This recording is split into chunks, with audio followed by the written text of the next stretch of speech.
اعوذ باللہ من الشیطان الرجیم، بسم اللہ الرحمن الرحیم، اللہم صلی علی محمد وعلی آل محمد۔ السلام علیکم۔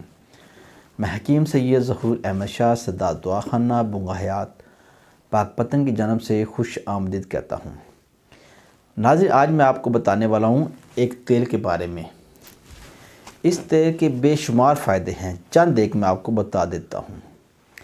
ایسے لوگ جن کے سر میں درد رہتا ہے وہ درد ٹھیک ہو جائے گا، یا کہ ایسے لوگ جن کی نظر کا مسئلہ ہے، نظر کم آتا ہے، ان کی نظر ٹھیک ہو جائے گی۔ جن کو قوت سماعت کا مسئلہ ہے، ان کی قوت سماعت بھی ٹھیک ہو جائے گی۔ جن لوگوں کے جسم میں یا کہ جوڑوں میں درد ہوتا ہے وہ بھی ٹھیک ہو جائے گا۔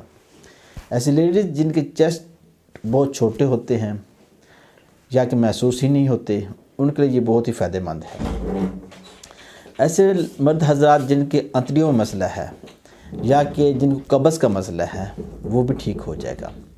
خاص کر ان مرد حضرات کے لیے تو ایک خاص تحفہ ہے جو کہ مشط تنی کی وجہ سے یا کہ جریان کی وجہ سے یا کہ سرط انظار کی وجہ سے بہت پریشان ہیں، اور جن کا نفس کمزور ہو چکا ہے، نفس کی وینیں پتلی ہو گئی ہیں، بریک ہو گئی ہیں، نفس کمزور اور پتلا ہو گیا ہے، ان کے لیے یہ بہت ہی فائدہ مند ہے۔ تو ناظرین، آئیے میں آپ کو اس تیل کے اجزاء بھی بتا دوں، اس کا طریقہ کار بھی بتا دوں۔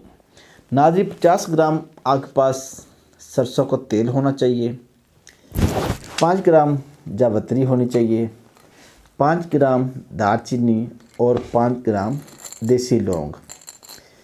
ناظرین، اس تیل کا بنانے کا طریقہ کار یہ ہے کہ کسی بھی برتن میں ڈال کر سرسوں کے تیل کو آگ کے اوپر رکھ دیں۔ وہ تیل صحیح طرح سے گرم ہو جائے تو یہ تینوں چیزیں اس تیل کے اندر اچھی طرح سے پکائیں۔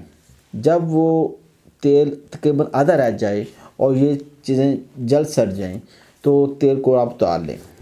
جب تیل ٹھنڈا ہو جائے تو تیل کو صاف کر کے پن چھان کر کسی بھی بوتل میں سیو کر لیں، محفوظ کر لیں۔ یہ تیل تیار ہے۔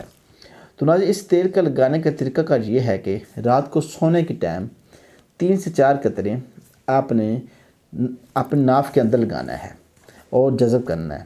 جب تیل جذب ہو جائے تو آپ نے سو جانا ہے۔ انشاءاللہ تعالیٰ ایک ہفتہ آپ استعمال کریں گے تو آپ کے جملہ مسائل جو میں نے بتائے ہیں وہ ٹھیک ہو جائیں گے۔ تو ناظرین، ہماری ویڈیو اچھی لگے لائک اور شیئر کریں۔ مزید ویڈیوز اور معلومات کے لیے ہمارے چینل کو سبسکرائب کریں، بیل آئیکن پریس کریں تاکہ ہر آنے والی ویڈیو سے آپ مستفید ہو سکیں۔ دعاؤں میں یاد رکھیں۔ اللہ حافظ۔